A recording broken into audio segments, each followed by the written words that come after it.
महाराज जी, केवल अगर भौतिक सुखों की प्राप्ति के लिए ही नाम जप किया जाए तो भगवान की इच्छा नहीं है। हाँ, तो दोनों काम अपने आप हो जाएंगे, भगवान की भी मिलन का संयोग बन जाएगा और लौकिक सुख भी मिल जाएंगे, पक्का लौकिक सुख मिल जाएंगे। तो हम अगर ये कि केवल नाम जप करने से लौकिक कामनाएं पूर्ण हो जाएंगी, हाँ पूर्ण हो जाएंगी, सब कामनाएं पूर्ण हो जाएंगी। हम उदाहरण है, तो हम तुम्हारे पास उदाहरण है। वो व्यक्ति है जिसके खाने के लिए एक टुकड़ा रोटी नहीं, जिसके रहने के लिए 1 इंच जमीन नहीं, जिसके पास 1 रुपया नहीं, एक आदमी बात करने वाला नहीं। आज आप देख लीजिए, तो ये क्या है? अगर हम भगवान से न जुड़े हो तो हमसे कोई राधे राधे कहे क्या? भगवान का ही तो सारा वैभव है। अगर आप ईमानदारी से भगवान का भजन करोगे तो जिन्होंने 1 सेकंड में अनंत ब्रह्मांड बना दिए, वो हमारे लिए सुख की व्यवस्था क्यों नहीं कर देंगे? ये सब भगवान से ही जुड़ने से तो है। अगर हम भगवान के ना हो तो थोड़ा सोच लो, हमारे पूरे परिकर में शासन है, चाहे बच्चा हो चाहे बच्ची हो, बिल्कुल धर्म से चलो, ऐसे किसी से मत कर देना। ऐसे रख देता है तो बाबा जी हैं, भिक्षुक है। अगर ऐसे नहीं करना, जो भगवान दे दे उसी से चलना है। तो भगवान के सहारे रहने से, भगवान का नाम जप करने से इस लोक में भी माला माल हो जाओगे, इस लोक में भी, परलोक में तो हो ही जाओगे, इस लोक में भी। पर पहले हम ये आपको समझना होगा कि जैसे आपके पाप हैं 500 ग्राम और आपका भजन है 25 ग्राम, तो आपका लोड कितना है पाप का? अभी काम नहीं बनेगा।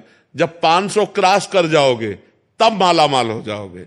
जब आपका भजन 500 क्रॉस करके 600 में पहुंचेगा तब सब सिद्धियां, रुपया, पैसा सब मारा घूमेगा, क्योंकि भगवान सबके स्वामी है और आपने भगवान का भजन किया तो सब कुछ प्राप्त होगा। इसलिए चिंता नहीं करना चाहिए, भगवान का चिंतन करना चाहिए। महाराज जी, एक तरफ तो कामना करनी पड़ती है फिर भी पूरी नहीं हो रही। महाराज जी, हम आपके आश्रित जन है, हमने तो ना चाह की, बट हमें इतना भरोसा कि महाराज जी आपके आश्रय में है, प्रभु के आश्रय में। इसमें क्या है कि हम लोग भगवान को पूर्ण जब समर्पित हैं, तो जैसे माँ को चिंता होती कि बच्चे को बाल भोग करवाना है, बच्चे को राजभोग कराना, ए चल अब खेलना बंद कर, बाल भोग कर, राजभोग कर, ऐसे भगवान हमारी व्यवस्था करते हैं। हम कामना नहीं करते, पर वो भगवान व्यवस्था करते हैं आगे से आगे। हाँ, करो सदा तिनके रखवारी, जिम बालक राखे महतारी। आगे से आगे भगवान व्यवस्था करते हैं। बिल्कुल निश्चिंत हो जाओ, बिल्कुल निर्भय हो जाओ, भगवान तुम्हें बहुत प्यार करते हैं। पर बस भगवान का भजन करो, तब भजन नहीं करोगे तो समझ नहीं पाओगे, भगवान के प्यार को नहीं समझ। भगवान के बिना शांति नहीं है।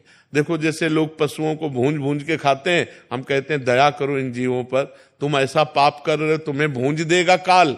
आप शराब मत पियो, बहन बेटियों की तरफ गंदी बातें मत करो, नाम जप करो, परोपकार करो, अभी आनंद आने लगेगा। अब लोग पाप कर्म करते हैं और चाहते सुख है, तो कैसे मिल पाएगा?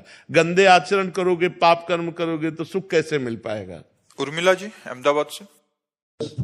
राधे राधे महाराज जी। महाराज जी, हमें भगवान से संसारिक सुख मांगने की प्रार्थना करनी चाहिए? जरूर। हम संसार में हैं, अगर हमारे अंदर कोई आकांक्षा है तो अन्य से ना कहकर भगवान से कहना चाहिए। भगवान ने 4 प्रकार के भक्त बताए हैं, आर्त, अर्थार्थी, जिज्ञासु और ज्ञानी। आर्त, संकट निवृत्ति के लिए केवल भगवान का आश्रय। अर्थार्थी, धन प्राप्ति के लिए केवल भगवान का आश्रय।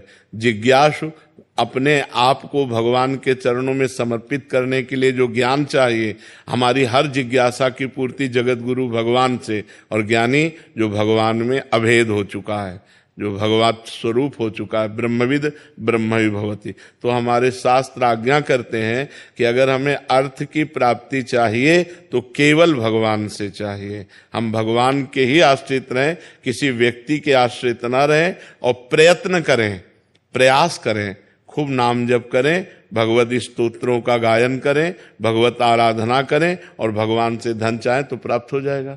पर ध्यान रहे, जब तक पाप रहेगा तब तक नहीं प्राप्त होगा। जब आपका पाप क्षय पहले करेगा नाम जप, तब आपको प्राप्ति होगी। केवल कामना करने से धन की प्राप्ति नहीं होगी।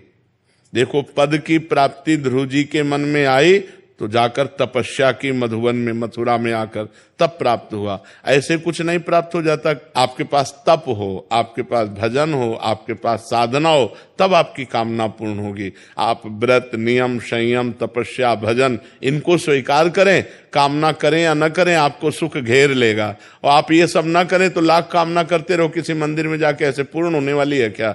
कभी तुक्का लग जाए पुण्य का तो बात अलग की बात है, न कि नहीं ऐसे पूर्ण होने वाली नहीं। बकाया जरूरी है हमारी आवश्यकताओं की पूर्ति के लिए हम अपने भगवान से प्रार्थना करें और साधन करें, नाम जप करें, व्रत करें, स्तोत्रों का पाठ करें, तो भगवान कृपा करेंगे, हमारी कामना पूर्ण हो जाएगी।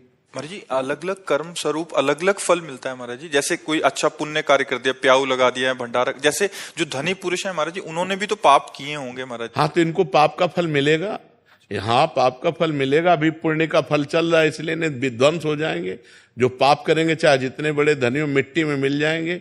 रावण की खोपड़ी को अपनी गोद में रखकर मंदोदरी कहती, राम विमुख सहाल तुम्हारा, रहा नको कुल रोवन हारा। उससे बड़ा विद्वान, उससे बड़ा धनी, उससे बड़ा बलवान कौन हो सकता है?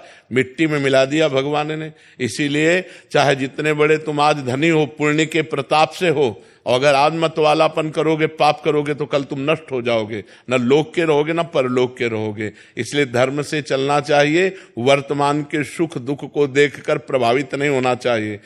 कोई धर्म में चल रहा है, दुखी दिखाई दे रहा है, उसका पूर्व का पाप चल रहा है, वर्तमान में बहुत अच्छा चल रहा है। कोई वर्तमान में बहुत गलत चल रहा है और सफलता को प्राप्त हो रहा है, तो उसका पुण्य काम कर रहा है, लेकिन वर्तमान का कर्म जब फल देगा तो नष्ट हो जाएगा, क्योंकि वर्तमान में वो गलत कर रहा है, अधर्म कर रहा है।